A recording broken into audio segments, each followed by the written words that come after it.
भाई last lecture में drift velocity के बारे में बहुत कुछ डिस्कस किया था। अब वो ड्रिफ्ट वेलोसिटी कैसे रेजिस्टेंस के साथ कनेक्टेड है वो हम देखते हैं। उससे पहले हम देखते हैं कि रेजिस्टेंस होता क्या है। भाई आप सब इसके बारे में पढ़ चुके हैं, आई डोंट थिंक सो कोई भी इसका पहली बार नाम सुन रहा है। ओके भाई, रेजिस्टेंस क्या होता है? it's a property of any material. It is a property of any material to block the flow of current. Block the flow of current. देखो स्टूडेंट्स, भाई हमने कल भी डिस्कस किया था ना कि एक अगर कंडक्टर है और अगर उस कंडक्टर के अक्रॉस में मैं पोटेंशियल क्रिएट कर दूं, मतलब बैटरी लगा दूं, तो इसके इलेक्ट्रॉन पे फोर्स लगेगा इस डायरेक्शन पे। लेकिन ये इलेक्ट्रॉन एकदम से भागता नहीं है, बहुत ही छोटी वेलोसिटी, भाई ड्रिफ्ट वेलोसिटी जो होती है वो काफी छोटी होती है। सो एक कांस्टेंट एंड स्मॉल वेलोसिटी के साथ ये आगे बढ़ता रहता है। अब होता क्या है कि जैसे ही आगे आता है किसी कर्नल से टकरा जाता है। भाई हमने देखा था ना, जो पॉजिटिव एटम होते हैं उसको हम क्या कहते हैं? कर्नल। अब जब इलेक्ट्रॉन आ रहा है तो कभी इससे टकरा रहा है, कभी उससे टकरा रहा है, कभी इससे टकरा रहा है। हो क्या रहा है कि भाई करंट की फ्लो स्लो हो जाती है, करंट की स्पीड जो है काफ़ी स्लो हो जाती है। अब करंट की स्पीड स्लो हो जाती है, उसका मतलब क्या हुआ कि करंट ब्लॉक हो गया, इलेक्ट्रॉन्स रुक गए, मतलब करंट रुक गया। तो भाई अभी नंबर ऑफ कर्नल डिपेंड करते हैं मटेरियल पे। आज मटेरियल कौन सा है, कैसा है, उस पर डिपेंड करता है कि कितने कर्नल होंगे, कितने इलेक्ट्रॉन होंगे। तो भाई रेजिस्टेंस क्या काम करेगा? सिंपली करंट को ब्लॉक करने का। एंड यस, ये प्रॉपर्टी होती है किसी भी सब्सटेंस की। देखो अगर मैं अलग से कोई रेजिस्टर लाके लगा रहा हूँ, एक्सटर्नल रेजिस्टर अगर मैं कोई लगा रहा हूँ, तो वो हमेशा ऐसे मटेरियल का बना होगा जिसमें इलेक्ट्रॉन्स कम हो लेकिन जिसमें कर्नल ज़्यादा हो। ठीक है ना? तो वो ज़्यादा उसको ब्लॉक करेगा। वो हम देखेंगे, चलो वो भी हम देखेंगे। अच्छा,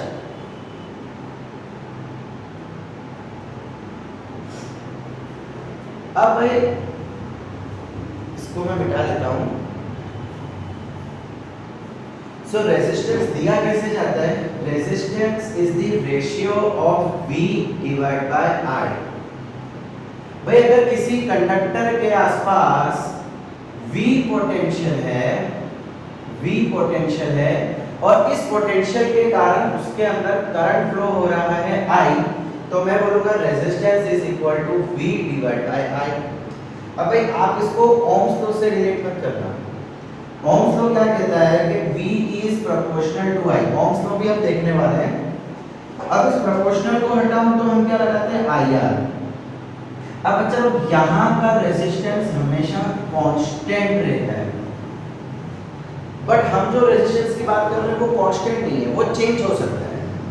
वो चेंज हो सकता है, किस किस पर डिपेंड करता है, कैसे करता है, वो भी हम देखने वाले हैं।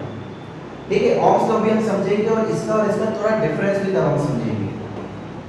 ओके, अब अगर मैं इसके यूनिट की बात करूं, सो पोटेंशियल की यूनिट वोल्ट, नीचे करंट की यूनिट एम्पियर। सो भाई वोल्ट पर एम्पियर इसका एक यूनिट हो गया। लेकिन अगर मैं इसके एसआई यूनिट की बात करूं, सो भाई एसआई यूनिट क्या रहता है? ओम। नाम तो सुना ही होगा, है ना? Resistance is equal to V by I, SI unit इसकी हो जाती है ओम। ठीक, ये तो बहुत सिंपल चीज थी, बहुत ही सिंपल, जो आप पहले भी पढ़ चुके हैं। अब आइए कुछ इंटरेस्टिंग पढ़ते हैं। भाई कल हमने क्या देखा था? Current is equal to V ना। अब भाई हमने कल जो कुछ स्टेप्स किए थे वही सेम स्टेप्स आज भी करते हैं। भाई ड्रिफ्ट वेलोसिटी की फॉर्मूला क्या होती है? E by m tau average. भाई सबके नाम पता होना चाहिए आपको, सबके नाम पता होना चाहिए। यहाँ पे E मतलब क्या है, चार्ज ऑफ इलेक्ट्रॉन। फिर कैपिटल E का मतलब इलेक्ट्रिकल फील्ड।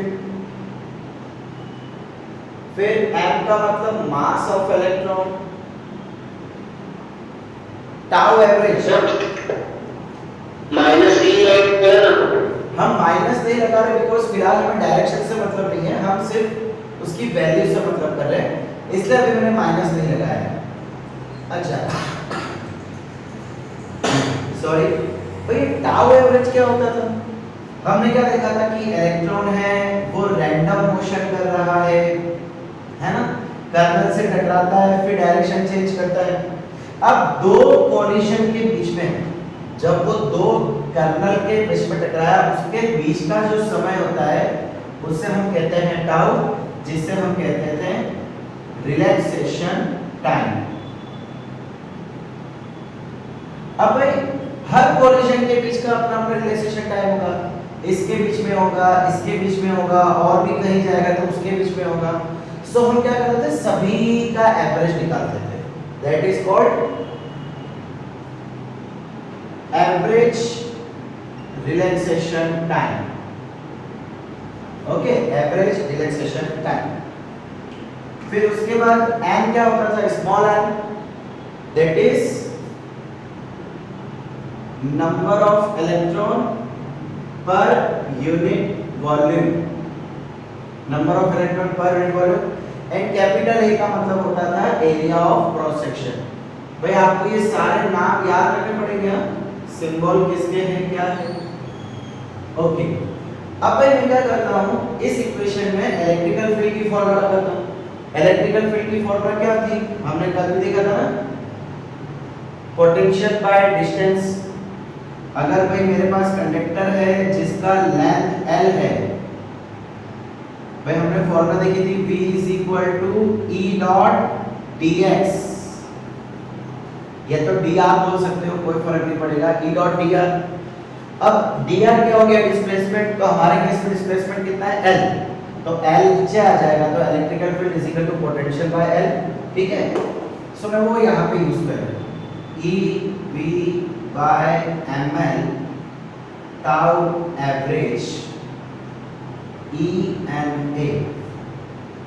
अब भाई ये जो पोटेंशियल है, देखो ये ड्रिफ्ट वेलोसिटी, ये पोटेंशियल है, तो ये पोटेंशियल को निकाल के बाहर ले जाता हूँ, और ये जो तीनों हैं इसको अंदर ले आता हूँ, तो होगा क्या, E × E square MA tau average upon ml, और ये V।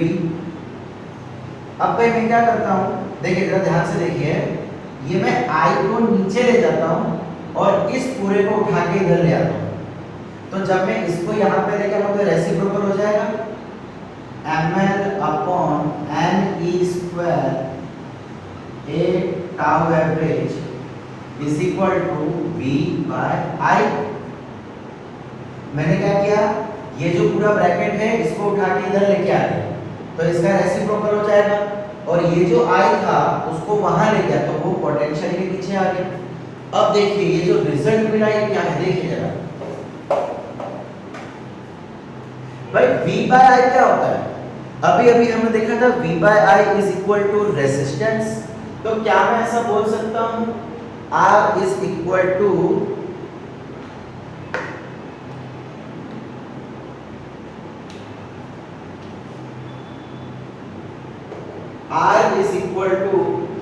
ml ne² A tau. तो भाई देखो आपके रेजिस्टेंस की फॉर्मूला ये बन गई, ml upon ne² tau average into A। ये बन गई आपके रेजिस्टेंस की फॉर्मूला। अब आप सोच रहे होंगे ऐसी कैसी फॉर्मूला, इसको मैं और भी आपको क्लियर करता हूँ, देखो जरा सुनते जाना। अब अच्छा लोग, ये जो रेजिस्टेंस है ना, ये दो फैक्टर पे डिपेंड करता है। कौन से दो फैक्टर पे, एक इंटरनल फैक्टर और एक एक्सटर्नल फैक्टर। सुनते जाओ, internal factor and external factor. अब देखो अगर मैं मास की बात करूं, मास हो गया, नंबर ऑफ इलेक्ट्रॉन हो गए, फिर length, area and tau average हो गया। देखो मैं क्या करता हूं, थोड़ा ध्यान से देखना, मैं ये टाउ को इधर लिख लेता हूं, ए को इधर लिख लेता हूं। तो भाई ये जो टर्म्स है ना, एम एन ई स्क्वायर, हाँ यहाँ पे एन भी आ जाएगा भाई, ये सब इंटरनल फैक्टर है। देखो मास ऑफ इलेक्ट्रॉन ये फिक्स रहता है, चार्ज ऑफ इलेक्ट्रॉन ये भी फिक्स रहता है, और टाउ और एन, भाई ये जो दो चीज है ना, एन और टाउ रिलैक्सेशन टाइम, ये किस पे डिपेंड करता है, टेम्परेचर पे। किस पे डिपेंड करेगा, टेम्परेचर। भाई अगर टेम्परेचर बढ़ जाएगा तो इलेक्ट्रॉन्स भी ज्यादा निकलेंगे, मतलब एन बढ़ जाएगा, और रैंडम मोशन और भी फास्ट हो जाएगी, मतलब टाइम कम हो जाएगा।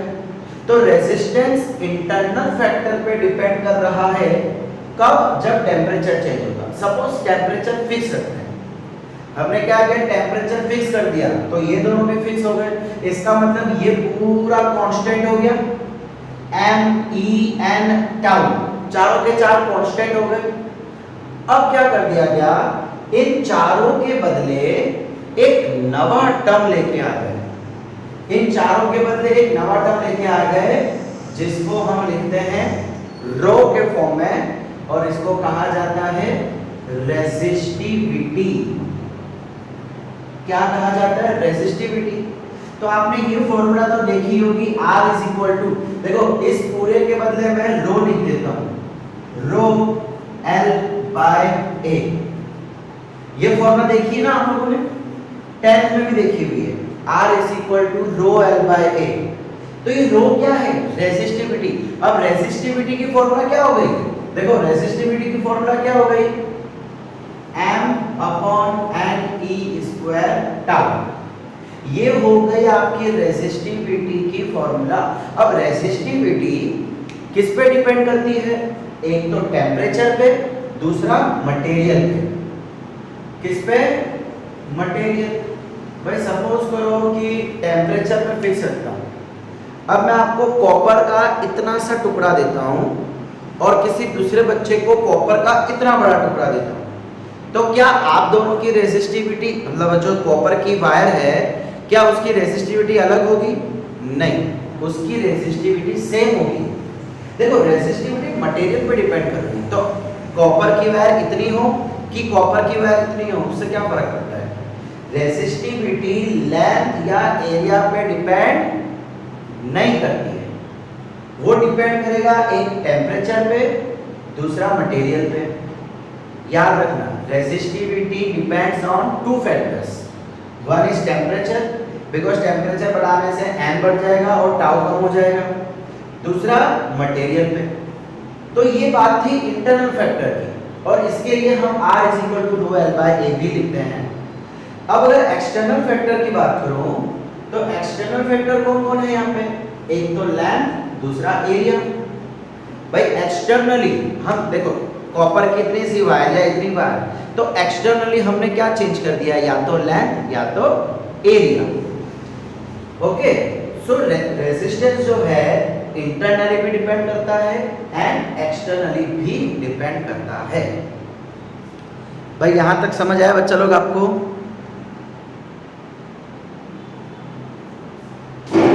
चलिए कुछ क्वेश्चंस देख लेते हैं इसके related. A given wire of length L, भाई आपको एक वायर दे रखी है, लेंथ इसकी L है और एरिया गिवन है A, इस स्ट्रेच ट्वाइस इट्स लेंथ। देखो आपको क्या कहा जा रहा है, the wire is stretched twice of its length.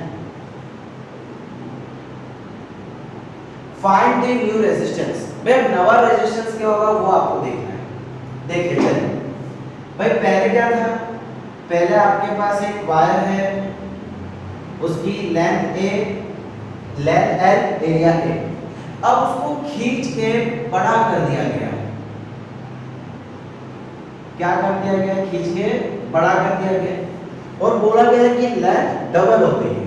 सो इसका मतलब ये 2L हो जाएगा। और भैया इसका कुछ एरिया भी होगा, एरिया में भी कुछ बदलाव आया होगा। तो चलिए मैं बोल देता हूँ कि नवा एरिया जो है वो हो गया A डैश। अब यहाँ पे R की formula rho L by A, यहाँ पे R की formula rho 2L by A dash. अब प्रॉब्लम ये है कि ये जो नवा एरिया है इसको ढूंढना पड़ेगा, तो ही तो हम बता पाएंगे कि न्यू रेजिस्टेंस कितना होगा। तो यहाँ पे क्या करेंगे, देखो जब भी आपको कंप्रेस या स्ट्रेच की कहानी आवे और उसमें कहा ना जावे, तो ऐसा कुछ बोला ना हो कि एरिया रिमेन्स सेम। अगर आपको स्ट्रेच या कंप्रेस ऐसे कोई क्वेश्चन आ जावे और उसमें ऐसा कहीं भी मेंशन नहीं है कि एरिया सेम है, तो हम क्या करेंगे, वॉल्यूम कंजर्वेशन का कॉन्सेप्ट यूज करेंगे। Volume conservation. अब होगा क्या भाई, देखो खींचने से पहले खींचने के बाद वायर का जो वॉल्यूम है वो तो वही का वही रहेगा, जितना वॉल्यूम इसका था उतना ही वॉल्यूम इसका भी रहेगा। सो क्या मैं ऐसा बोल सकता हूँ V initial is equal to VF volume. अब पहले वॉल्यूम कितना था, वॉल्यूम कैसे निकालेंगे भाई हम लोग, L इंटू A करेंगे, सीधी सी बात ना। A मतलब क्या हो गया, पाई आर स्क्वायर। ये सिलेंडर है तो सिलेंडर का volume pi R square H, मैंने कल भी बताया था, पाई आर स्क्वायर एच, और पाई आर स्क्वायर के बदले हम एरिया लिख सकते हैं। फाइनल क्या हो जाएगा, 2L इंटू A डैश। सो यहाँ पे क्या हो गया,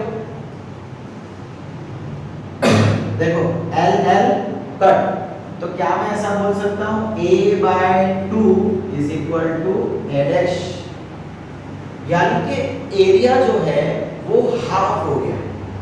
चलिए तो वही यहाँ पे रख देते हैं, इसको Rn बोल देता हूँ, new resistance rho 2 rho L by A by 2। इस 2 को ऊपर ले जाते हैं तो 2 2 जा 4 रो L बाय A। क्या इसके बदले में ओल्ड रेजिस्टेंस लिख सकता हूँ? सो भाई जो न्यू रेजिस्टेंस था वो जूनियर रेजिस्टेंस का 4 टाइम है। अब बच्चा लोग इसका एक शॉर्टकट भी है, एक शॉर्टकट, बहुत ही शॉर्टकट है। देखो Rn इज इक्वल टू, चलो मैं Rn इज इक्वल टू, और अपने कंफ्यूजिंग हो जाएगा, एक नवा टर्म देते हैं, R डैश बोल देता हूँ। R डैश मतलब new resistance, R dash is equal to n square R। ये फॉर्मूला याद रखो, जहां पे n क्या है, number of times resistor is stretched और कंप्रेस्ड, भाई जितने टाइम्स लेंथ बढ़ गई होगी या कम हो गई होगी उसको यहाँ पे रख दो और उसका स्क्वायर कर। देखो यहाँ पे क्या बोला गया था, 2 टाइम्स, तो अगर n की जगह पे 2 रखोगे तो क्या आंसर आ जाएगा, 2 का स्क्वायर 4, सेम यही आंसर आ जाएगा। ये आपके लिए बहुत ही शॉर्टकट फॉर्मूला होगी, बहुत ही शॉर्टकट डायरेक्ट ट्रिक। ठीक है, चलो एक और क्वेश्चन देखते हैं, इसके ही रिलेटेड एक और क्वेश्चन देख लेते हैं। भाई अब आपको कहा जा रहा है कि जो लेंथ है वो हाफ हो गई है। पहले आपकी लेंथ L थी, तो अब आपकी जो लेंथ है वो हाफ हो गई है, तो एरिया क्या हो जाएगा। देखो ये सब मैं बात में पहले मैं एरिया की बात कर लेता हूँ। देखो एक यहाँ पे भी मैं आपको शॉर्टकट बताऊंगा कि जितने टाइम्स लेंथ कम होगा उतने टाइम्स एरिया बढ़ेगा। इसका उल्टा भी सही है कि जितने टाइम्स लेंथ कम होगा उतने टाइम्स एरिया बढ़ेगा, और अगर लेंथ बढ़ रही है तो एरिया कम हो जाएगा। देखो फर्स्ट केस में क्या था, फर्स्ट केस में लेंथ बढ़ रही थी तो एरिया a/2 हो गया था। अब इस केस में देख लेते हैं, वॉल्यूम LA, अब यहाँ की वॉल्यूम L/2 इंटू ए डैश L कट, इसको यहाँ पे ले आओ तो देखो ये डबल हो गया एरिया। इसका मतलब अगर लेंथ कम हो रही है तो एरिया बढ़ेगा, और अगर लेंथ बढ़ रही है तो एरिया कम होगा। कितने टाइम्स कम होगा? जितने टाइम्स लेंथ पे होगा उतने ही टाइम्स इस पे भी स्ट्रेच है तो कंप्रेशन होगा। तो अब क्या कर देंगे, r dash is equal to rho, length के बदले ले लेते हैं L/2, एरिया के बदले ले लेते हैं 2a। एरिया क्या हो गया 2a, लेंथ क्या हो गया हाफ। ये 2 को नीचे ले आते हैं तो क्या हो जाएगा रो L/a 1/4 है ना, 2 2 4। सो भाई r dash is equal to 1/4 r। अब आपको क्या बोला गया था, लेंथ कितने हाफ टाइम्स कम हो गई है, हाफ को यहाँ पे रख दो। सो क्या आंसर आ जाएगा भाई, ये आंसर आएगा हाफ का स्क्वायर इनटू r। हाफ का स्क्वायर क्या होता है, r dash is equal to 1/4 r। देखो तो अगर स्ट्रेचिंग या कंप्रेशन का कोई क्वेश्चन आता है और उसमें एरिया कांस्टेंट है ऐसा नहीं बोला जाता, अगर एरिया कांस्टेंट बोला जा रहा है फिर तो आपको एरिया सेम ही लेना पड़ेगा, फिर ये फॉर्मूला काम नहीं आएगा। अगर एरिया सेम है तो ये फॉर्मूला यूज नहीं होगी, उस समय फिर हमें यही करना पड़ेगा। और फिर ये सब भी करने की जरूरत नहीं है, एरिया सेम बोला है तो a का a रख लो। समझ आ रहा है मैं क्या बोल रहा हूँ? ओके, ये बहुत ही सिंपल क्वेश्चन थे भाई। यहां तक कोई प्रॉब्लम बेटा किसी को?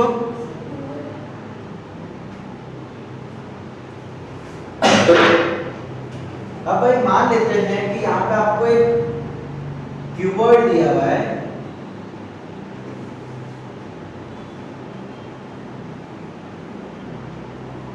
ये एक कंडक्टर है,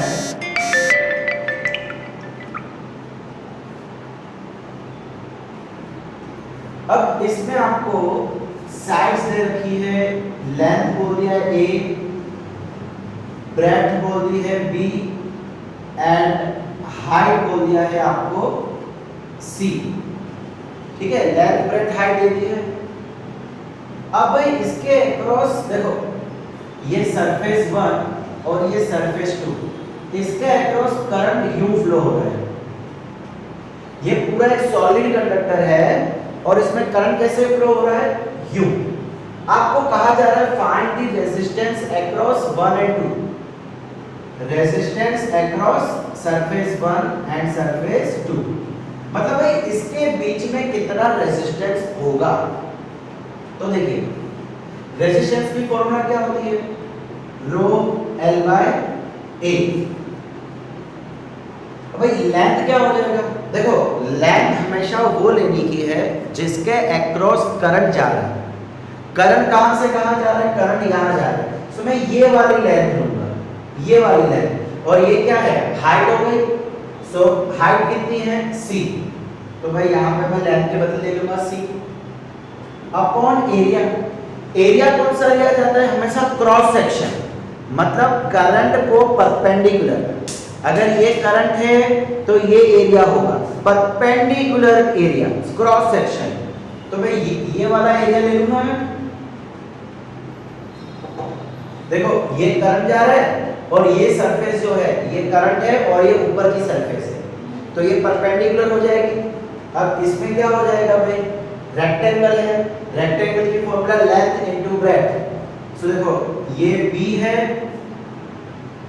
अच्छा मैंने हाइट को डबल ले लिया ना, चलो मैं इसको a ले लेता हूँ। भाई मैंने गलती से 2 बार हाइट ले ली थी, इसको मैं a बोल देता हूँ, तो ये a हो जाएगा। तो यहाँ पे क्या आ जाएगा, लेंथ इनटू ब्रेड्थ एरिया, खत्म।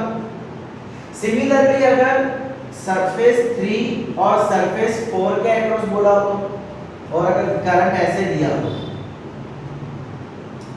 तो भाई क्या करेंगे,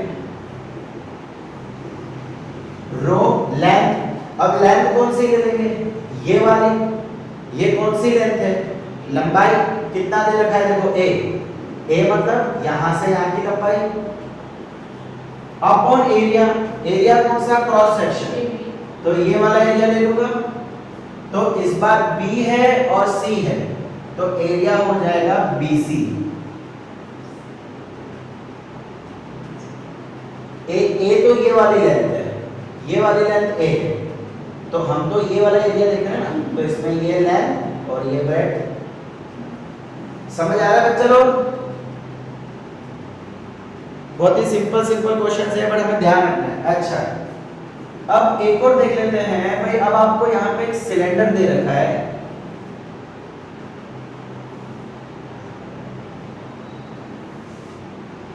एक्चुअली ये होलो सिलेंडर है, आपको अंदर से बोला गया है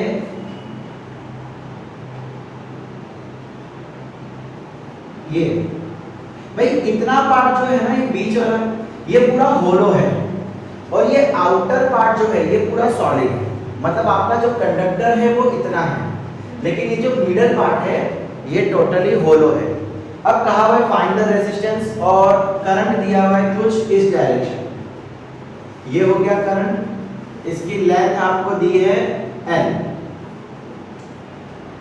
अब रेजिस्टेंस फाइंड करना है, R is equal to rho L by A। भाई लेंथ कितनी है L। चलो ये काम तो बहुत ही आसान हो गया। अब एरिया, तो बच्चों लोग यहाँ पे पूरे सिलेंडर का एरिया नहीं चाहिए, सिर्फ इतने से पार्ट का एरिया चाहिए। भाई अगर मैं इसका ये वाला सेक्शन ड्रॉ करूं, तो भाई ये तो होलो है, करंट कहां से जा रहा है, इसमें से। इन शॉर्ट मुझे ये वाला एरिया चाहिए, ये वाला एरिया। अब आपको एक और चीज गिवन है, small resistance sorry small radius and bigger radius. आपको ये वाला रेडियस दिया हुआ है R1 और बड़ा रेडियस दिया है R2। तो बच्चा लोग अगर मुझे इतना सा एरिया चाहिए तो मैं ऐसा बोल सकता हूं, इतना पूरा एरिया माइनस छोटा वाला एरिया। इस पूरे में से इसको निकाल दो तो काम बन जाएगा। अब पूरे देखो ये क्या है R2 और छोटा वाला R1। सो भाई बड़े सर्कल का रेडियस क्या हो जाएगा, पाई R2 स्क्वायर माइनस बड़े का एरिया माइनस छोटे का एरिया। तो छोटे का एरिया क्या हो जाएगा, पाई R1 स्क्वायर। भाई अल्टीमेटली सर्कल ही तो है, आज करंट यूं जा रहा है तो उसके क्रॉस सेक्शन में क्या आएगा, सर्कल ही तो आएगा। भाई कंडक्टर देखो, अगर सिलेंड्रिकल कंडक्टर है तो उसका क्रॉस सेक्शन हमेशा सर्कल ही होता है। इस केस में क्या था, इस केस में क्रॉस सेक्शन रेक्टेंगल था, लेकिन इस केस में क्रॉस सेक्शन एक सर्कल होगा। तो बिगर सर्कल माइनस स्मॉलर सर्कल, ये उसका दोनों का एरिया। तो ये आ गया रो L by pi common R2 square minus R1 square, खत्म, फिनिश।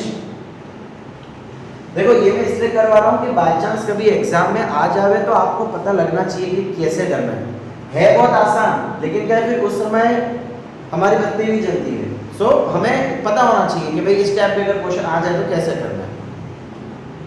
ठीक है बच्चों लोग, यहाँ तक समझ आ रहा है?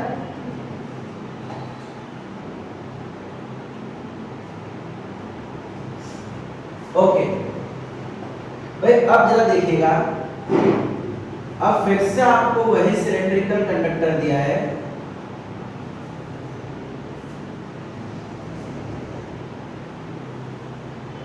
और ये भी बीच में से होलो ही है। ओके, लेकिन अब जो करंट है वो करंट यूं नहीं जा रहा है, अब करंट इस तरफ निकल रहा है। अब जो आपका करंट है वो इस डायरेक्शन में निकल रहा है, या तो ऊपर से। भाई इसका मतलब कि होलो पार्ट को छोड़ दो और बाकी यूं जा रहा है करंट, यूं यहां से यूं, यहां से यूं, यहां से यूं। मतलब जो कर्व्ड एरिया होता है ना सिलेंडर का, जो कर्व्ड एरिया, उसको क्रॉस सेक्शन उसके परपेंडिकुलरली निकल रहा है। किसके क्रॉस सेक्शन, जो सॉरी कर्व्ड एरिया होता है। देखो आज ये सिलेंडर है आपका, मैं ये ले लेता हूं, चलिए भाई ये आपका एक सिलेंडर मानो, अब इसके बाहर से करंट आ रहा है, इस डायरेक्शन में करंट आ रहा है, मतलब ये जो एरिया है ये उसको परपेंडिकुलर होगा, और ये कौन सा एरिया कहलाता है, कर्व्ड एरिया। ठीक है, चलो इतना तो आपको समझ आया। अच्छा देखिए स्टूडेंट्स, अगर मानो भाई अब सपोज करो कि करंट यहां से निकल रहा है, जब अगर मैं इस पॉइंट पे देखूंगा तो उसका कर्व्ड एरिया इतना हो जाएगा, इस पॉइंट पे देखूंगा तो कर्व्ड एरिया इतना हो जाएगा, और आगे जाऊंगा तो कर्व्ड एरिया और बढ़ जाएगा। इसका मतलब इस क्वेश्चन में एरिया कांस्टेंट नहीं है।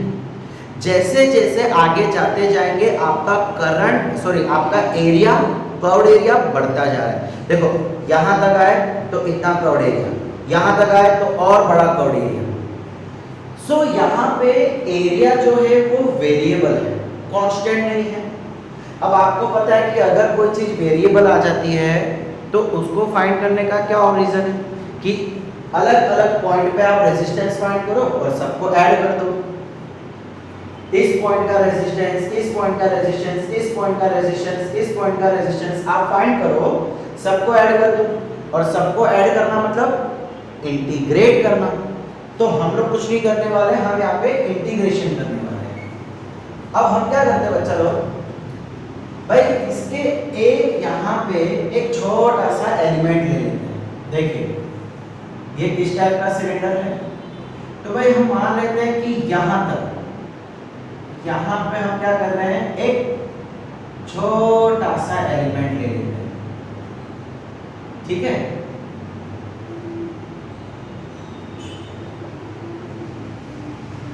ओके, अब भाई इसमें वही दिया हुआ है, छोटे का रेडियस r1, बड़े का रेडियस r2।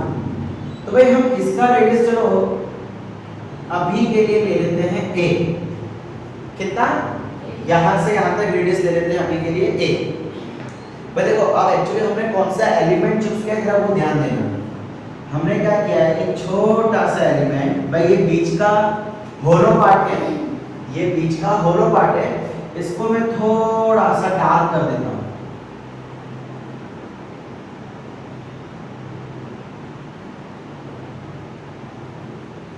मतलब ये सेक्शन अब हम ले रहे हैं, इमेजिन करो ये पूरा गोल है, पूरा गोल है, इतना सा टुकड़ा मैंने लिया है।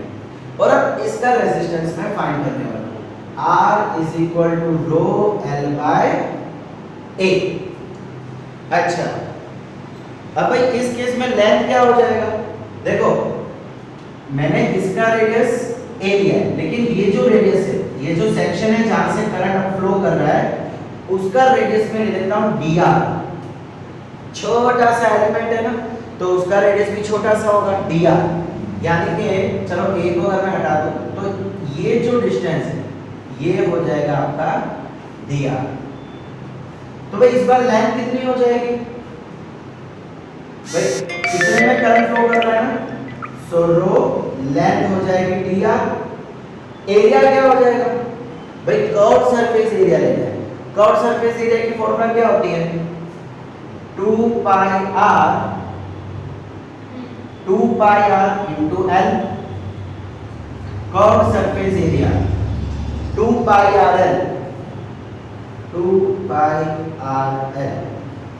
और यहाँ पे स्मॉल r का मतलब क्या हो गया, यहां से यहां तक का रेडियस। इसको dr लिया है तो इसको भी r ले लो, अगर इसको a लोगे तो ये dA हो जाएगा, एक ही बात है, ठीक है। इतने से रेडियस में स्मॉल r और इसके छोटा सा जो थिकनेस है, ये जो थिकनेस है उसको हमने ले लिया dr। सो ये आ गई हमारे रेजिस्टेंस की फॉर स्मॉल एलिमेंट, मैं इसको भी dr बोल देता हूं। This is the resistance for small element. अब मुझे क्या चाहिए, टोटल रेजिस्टेंस, इनका इंटीग्रेट कर लेते हैं। So r is equal to integration of dr। अच्छा इंटीग्रेशन कहां से कहां तक करूंगा, भाई ये तो होलो पार्ट है, यहां से तो करंट है ही नहीं, सो इंटीग्रेशन यहां से यहां तक करूंगा। अब इसका डिस्टेंस कितना है r1, इसका डिस्टेंस कितना है r2, है ना। देखो ये स्मॉल रेडियस, ये कैपिटल रेडियस, मतलब बड़े का रेडियस। सो इंटीग्रेशन हो जाएगा r1 से r2। बस अब तो पिक्चर होगा, रो dr बाय 2 पाई RL। अब चलो यहाँ पे चेंज कौन हो रहा है, देखो जैसे जैसे ऊपर जाऊंगा या नीचे आऊंगा ये स्मॉल r चेंज होगा। कौन चेंज होगा, ये स्मॉल r। ऊपर जाऊंगा तो रेडियस बढ़ती जाएगी, नीचे आऊंगा रेडियस कम होती जाएगी। इन शॉर्ट ये रो अपॉन 2 पाई एल ये रहेगा आपका कांस्टेंट। भाई लेंथ तो उतनी की उतनी ही रहेगी ना। आज आपके एरिया में हमको एल चाहिए तो लेंथ तो कंडक्टर की उतनी है, लेंथ तो चेंज हो नहीं रही है, तो ये सब कांस्टेंट है, तो इसको हमने बाहर ले लिया। अंदर क्या बचा, dr by r,